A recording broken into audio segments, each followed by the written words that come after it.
The move towards thinking about prevention, in my view, is extremely important. And it's not just one thought. Prevention can include smoking cessation. It can include improved use of colorectal screening methods. But it also, in the future, will include interventions that reduce an individual's risk. Imagine, for example, better vaccines that can significantly reduce the likelihood that an individual will develop a particular type of cancer. This is already reality in the case of virally induced cancers, HPV-induced cancers. But in the future, I predict that we'll have methods like that for other types of cancers. Here's the fundamental challenge.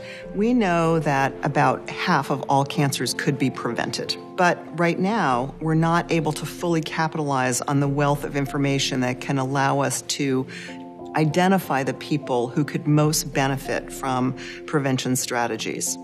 So imagine if we knew what people in our population carried a high-risk gene for a particular type of cancer. Those folks then could be advised about screening, their relatives could be identified, and through those kinds of technologies, we could basically eliminate that type of cancer.